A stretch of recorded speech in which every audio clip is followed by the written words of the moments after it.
তৃণমূল সরকারের বিরুদ্ধে বিরোধী দল এবং সাধারণ মানুষের ক্ষোভের একটা বড় কারণ ছিল শিল্প না হওয়া। গত 15 বছরে রাজ্যে বড় কোনো শিল্প প্রতিষ্ঠিত হয়নি, বরং চালু শিল্প বন্ধ হয়ে গেছে। নানা অভিযোগ নিয়ে শিল্পপতিরা এই রাজ্য ছেড়ে চলে গেছে। সিঙ্গুরে টাটা গোষ্ঠীর ছেড়ে চলে যাওয়ায় যে ভাবমূর্তি তৈরি হয়েছিল তার থেকে বেরোতে পারেননি মমতা বন্দ্যোপাধ্যায়ের সরকার। কাজেই নতুন সরকারের প্রথম বাজেটে শিল্পপতিদের বার্তা দেওয়াটা ছিল খুব জরুরি।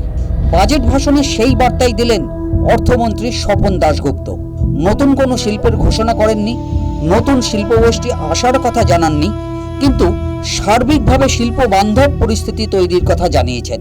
গত 15 বছরে রাজ্যের যে কোনো প্রকল্পে কাটমানি দেওয়াটা ছিল বাধ্যতামূলক। তৃণমূল নেতাদের তোলাবাজির টাকা দিতে হতো, সিন্ডিকেট থেকে কাঁচামাল কিনতে হতো। এই পরিস্থিতি বন্ধে নতুন আইন আনার কথা ঘোষণা করেছেন অর্থমন্ত্রী। মুখ্যমন্ত্রী জানিয়েছেন 100 কোটি টাকার বেশি বিনিয়োগকারীদের এক জানলা পদ্ধতিতে অনুমোদন দেওয়া হবে। জেলা থেকে নতুন করে কোনো অনুমতি নিতে হবে না। বেসরকারি শিল্প, তার মধ্যে ফুড প্রসেসিং এবং এমএসএমই আছে, সেখানে ব্যাপক ইনভেস্টমেন্ট। সেই উদ্দেশ্যেই কিন্তু ল্যান্ড সিলিংয়ের পর্যালোচনার কথা বলা হয়েছে।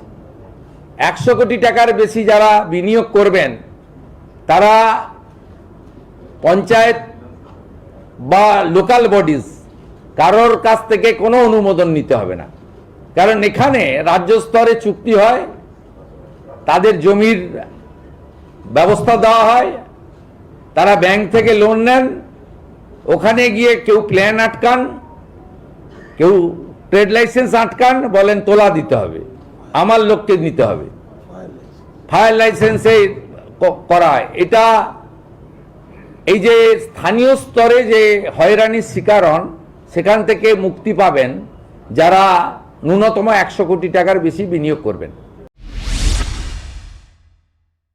2011 সালে ক্ষমতায় আসার পর মমতা বন্দ্যোপাধ্যায় ঘোষণা করেছিলেন রাজ্য সরকার নতুন করে কোনো জমি অধিগ্রহণ করবে না।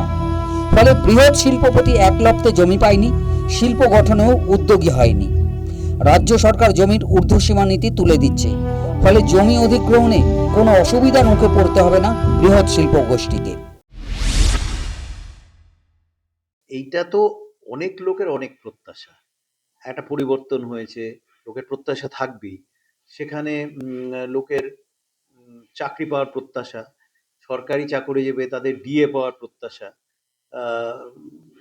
যারা শিল্প করেন বা ব্যবসা করেন তাদের প্রত্যাশা, কৃষিতে যারা আছেন প্রত্যাশা, তারপর আবার আমাদের পশ্চিমবঙ্গের বিভিন্ন অংশের প্রত্যাশা, উত্তরবঙ্গের প্রত্যাশা, পশ্চিমাঞ্চলের প্রত্যাশা, সব নিয়ে বাজেট। সেখানে মহিলা আছে, শিডিউল ট্রাইবের একটা প্রশ্ন আছে, ওবিসি আছে, এই সমস্ত কিছুকে নিয়ে আছে বাজেটে। একেবারে আমি বলবো সব অংশকে নিয়ে বাজেট। নতুন শিল্প স্থাপনে উৎসাহ ভাতা দেওয়ার কথা জানিয়েছেন মুখ্যমন্ত্রী।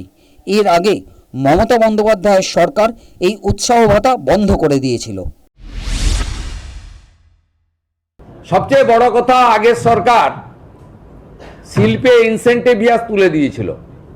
বর্তমান সরকার এই শব্দটি, এই ব্যবস্থাটা ফিরিয়ে আনলো, 5000 কোটি টাকার প্রভিশন রেখেছে এবং এই 5000 কোটি টাকা মূলত কর্মসৃষ্টি সংক্রান্ত যারা শিল্প করবেন তাদেরকে ইনসেন্টিভিয়াস দেওয়ার কাজে অগ্রাধিকার দেবে বর্তমান সরকার।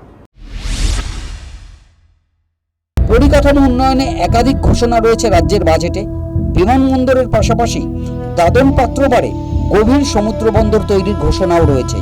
যে রাজ্যের শিল্প পরিকাঠামো যত উন্নত, সেই রাজ্যের শিল্প তৈরির সম্ভাবনাও তত উজ্জ্বল।